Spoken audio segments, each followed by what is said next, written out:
tudo bem? Meu nome é Karen, eu sou médica pneumologista, sou professora da PUC do Paraná e da Universidade Federal do Paraná, e a minha área de atuação são as doenças pulmonares fibrosantes. Eu fiz meu doutorado na Escola Paulista em São Paulo, e isso foi em 2014, e de lá para cá eu venho lidando quase que exclusivamente com essas doenças. Dentre as doenças pulmonares intersticiais e fibrosantes, existem várias, uma gama muito grande de possibilidades, mas hoje, particularmente, o que eu vou conversar com vocês é sobre a fibrose pulmonar idiopática. Então, para vocês conhecerem um pouquinho melhor, essa é uma doença que a gente classifica como sendo rara.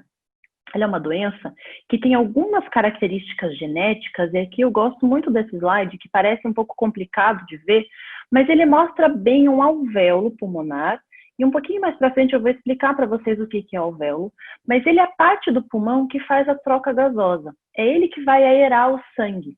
E aqui a gente consegue ver bem ao centro um alvéolo redondinho e logo em volta um capilar, que é o vasinho que vai pegar o oxigênio que a gente inala, que chega pelo alvéolo, e vai mandar isso para o resto do corpo. Quando a gente fala de fibrose pulmonar, a gente sabe que existem algumas alterações importantes que acontecem ao nível dos alvéolos. E essas alterações, elas são várias, principalmente no sentido daquilo que faz o estímulo para o acontecimento da fibrose. E esse estímulo, ele pode ter várias causas, principalmente dependendo da causa e da consequência que vai ser a fibrose, o tipo da fibrose. No caso da fibrose pulmonar idiopática, a gente chama dessa forma idiopática porque ninguém sabe, a medicina não consegue explicar exatamente de onde que ela vem, por que ela acontece. Mas a gente sabe que existem alguns fatores que sabidamente estão relacionados com a progressão dessa doença. E um desses fatores, a gente sabe que são algumas alterações ambientais, como, por exemplo, a fumaça do cigarro, né, a exposição ao tabagismo, como, por exemplo, algumas alterações genéticas, que a pessoa carrega isso de pai para filho, enfim, e que essa predisposição genética poderia, como o próprio nome diz, predispor que essa paciente, que essa pessoa, venha a desenvolver essa fibrose, dependendo da exposição que ela possa apresentar durante o longo da vida. Como que funciona a fibrose? Como que ela acontece?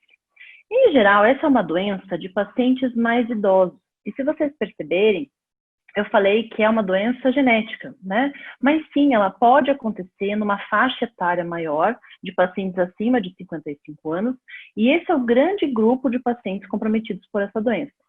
Tanto é que quando a gente tem fibrose em pacientes abaixo dessa idade, a gente sempre deve pensar num diagnóstico diferencial, num outro tipo de fibrose que não é idiopática. Nesse contexto, existe esse levantamento muito interessante da Escola Paulista, que fez uma avaliação do perfil de distribuição de pacientes com fibrose idiopática no Brasil.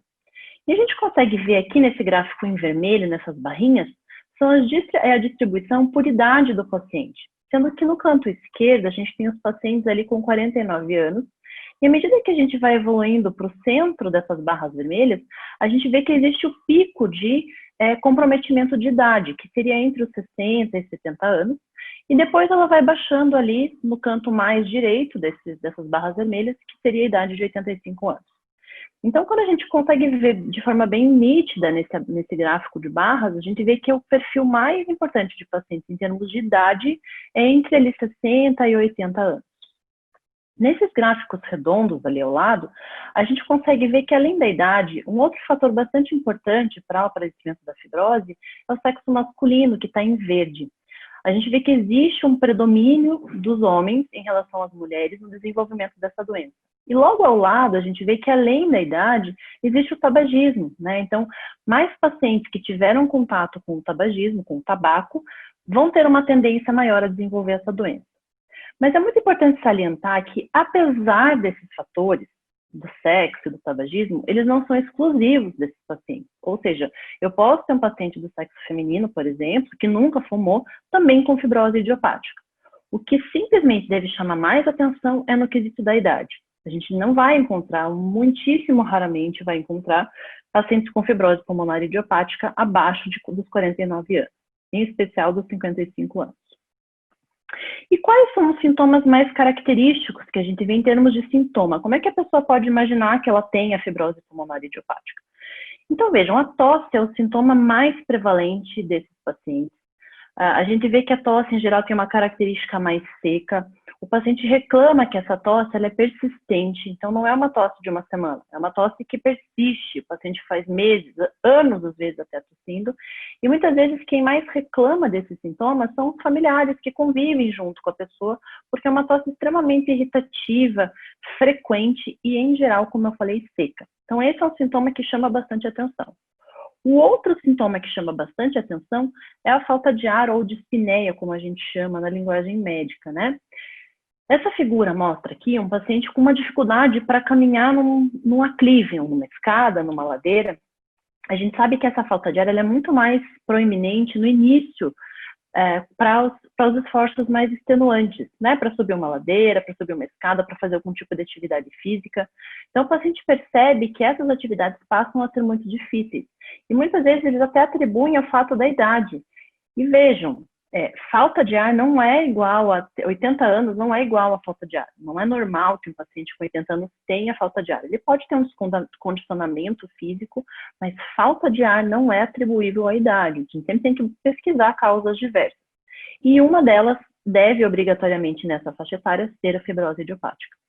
Então, o que a gente vê? O paciente refere que no começo ele achava que era um descondicionamento, porque estava difícil subir escada, subir ladeira. Com a evolução do quadro, a gente vê que passa a ser difícil andar rápido no plano. Mais evoluído ainda, a gente vê que ele tem dificuldade para andar no plano, até que essa dispneia, essa falta de ar, passa a ser o repouso, que seria o estadio mais avançado da doença. Então, esses dois sintomas, tosse e falta de ar ou dispneia, são os sintomas que mais comumente são associados. A gente vê alguns outros, como, por exemplo, perda ponderal. Então, os pacientes muitas vezes podem emagrecer bastante pela doença em evolução, ou aparecimento de, às vezes, doenças cardiovasculares que podem acontecer junto, né? Infarto, doenças como angina, insuficiência cardíaca, eventualmente podem acontecer e podem andar juntas com esses pacientes que têm fibrose pulmonar idiopática. Seguindo um pouquinho, eu queria mostrar para vocês como que a doença se manifesta no pulmão. O que é a fibrose, afinal de contas? Qual é o problema? Onde que está o problema? E para isso eu vou mostrar para vocês essa tomografia, que pode parecer meio esquisito, uma imagem de tomografia, né? Mas é importante a gente saber que esse é o exame de escolha para se fazer o diagnóstico da fibrose. Ele é o exame mais importante para a gente definir que existe a presença da fibrose pulmonar ou não. Aqui eu mostro uma tomografia normal. Esse aqui é um corte que a gente faz mais ou menos na altura da metade do tórax da pessoa, do paciente, e é como se eu cortasse fatias, fizesse bolachas do pulmão, desde cima da região mais superior, até a parte de baixo, ali entre o tórax e o abdômen, e a gente vai avaliar isso de cima, é como se eu estivesse olhando de cima. E aí, à direita, aqui eu vejo o pulmão direito, à esquerda eu vejo o pulmão esquerdo, ao centro eu vejo o coração. Se vocês perceberem, a coloração normal do pulmão na tomografia é preta, como está ali. Esses pontos brancos espalhados são os vasos pulmonares que irrigam o pulmão. E ao centro, que tem algumas bolinhas, são os brônquios, que levam o ar até a região mais interna do pulmão. Então, esse é o aspecto de uma tomografia de tórax normal. Porém, quando a pessoa tem fibrose pulmonar, o aspecto tomográfico fica dessa forma aqui à direita, né? A gente começa a ver as imagens muito mais espessadas, essas imagens pretas aqui, mais acinzentadas, que a gente chama de reticulado. Essas bolinhas que aparecem são as áreas de favelamento, bronquiectasia de tração. Então, esses são dados que a gente começa a perceber na evolução do aparecimento da fibrose. Percebam que ela é mais evidente nas regiões mais posteriores, mais de trás do tórax da pessoa. Esse é um aspecto que a gente diz bastante típico de fibrose pulmonar idiopática. Eu sempre gosto de fazer uma analogia, imaginando que o pulmão fosse como uma árvore, ao contrário, no qual a gente teria a traqueia, que é o tronco da árvore, né, centralizado, a gente teria os galhos das árvores, que seriam as vias aéreas, e lá na ponta, essas bolinhas que parecem uvas, seriam os alvéolos. E esses alvéolos é onde chega o ar, na região mais periférica do pulmão, e em volta, entrelaçado nesses uvinhas, né, que tem ali em vermelho e azul, são os capilares, que vão levar e vão carrear o oxigênio que a gente inala e transferir isso para a corrente sanguínea. E a partir daí a gente vai ter oxigenação do cérebro, do coração, dos membros, enfim, do corpo inteiro.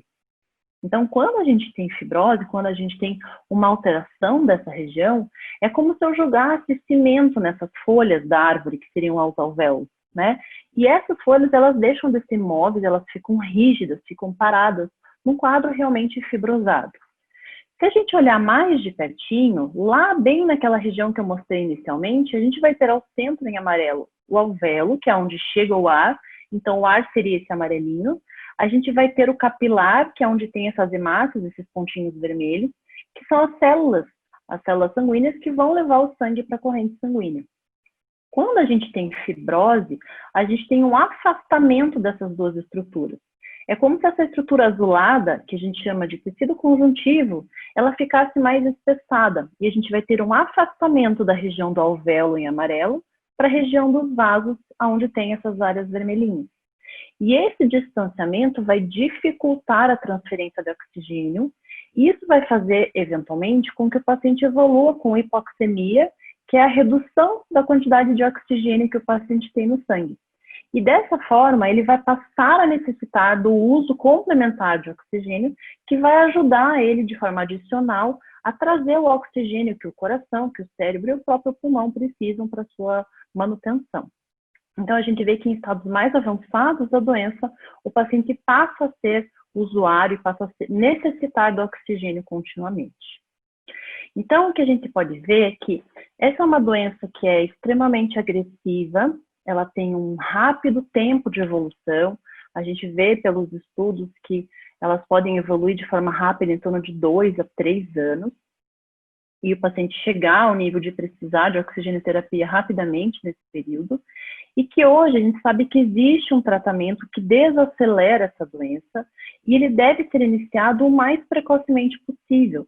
Por isso que é muito importante que as pessoas saibam que, em vista desses sintomas de tosse, de dispneia, não atribuir isso à idade, não atribuir isso ao fato de ter um dia fumado na vida e procurar um pneumologista, porque esse é o profissional que vai fazer o diagnóstico definitivo da fibrose, permitindo, assim, dessa forma, que o paciente consiga ter um tratamento exato, correto e adequado para a sua doença.